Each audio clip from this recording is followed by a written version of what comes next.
বেগম খালেদা জিয়ার চিকিৎসার জন্য যুক্তরাজ্য থেকে বিশেষজ্ঞ চিকিৎসক রিচার্ড বিলি ঢাকায় এসেছেন।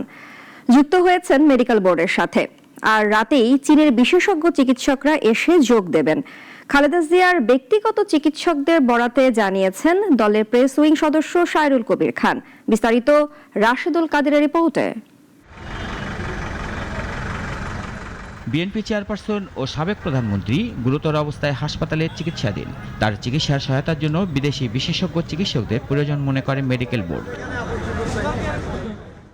এমন প্রেক্ষিতে যুক্তরাজ্য থেকে বিশেষজ্ঞ চিকিৎসক রিচার্ড বিলি সকালে ঢাকায় আসেন এবং এভারকেয়ার হাসপাতালে খালেদা জিয়ার মেডিকেল বোর্ডে যোগ দেন। রাতে চীন থেকেও বিশেষজ্ঞ টিম আসার কথা রয়েছে।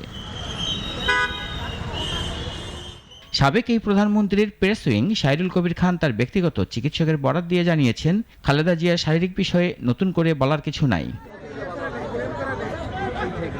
এদিকে গতকাল এক ব্রিফিংয়ে ডাক্তার AJM জাহিদ হোসেন জানিয়েছিলেন, বিদেশ থেকে আসা বিশেষজ্ঞ টিম তাকে পর্যবেক্ষণ করে যদি দেশের বাইরে নেবার সিদ্ধান্ত দেয় তখন তাকে বিদেশ নেওয়া হবে।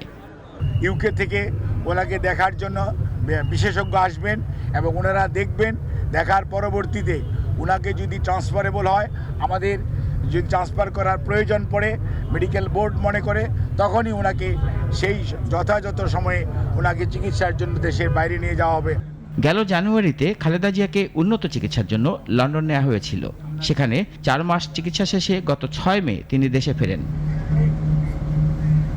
গত 23 নভেম্বর শ্বাসকষ্ট দেখা দিলে সাবেক এই প্রধানমন্ত্রীকে হাসপাতালে নেওয়া হয়। পরে পরীক্ষায় ফুসফুসে সংক্রমণ ধরা পড়লে তাকে হাসপাতালে ভর্তি করা হয়। 27 নভেম্বর থেকে তার শারীরিক অবস্থার অবনতি হলে তাকে CCUতে নেওয়া হয়। সেখানে সংকটাপন্ন অবস্থায় চিকিৎসাধীন আছেন বিএনপি প্রধান। রাশেদুল কাদের, নাগরিক, ঢাকা।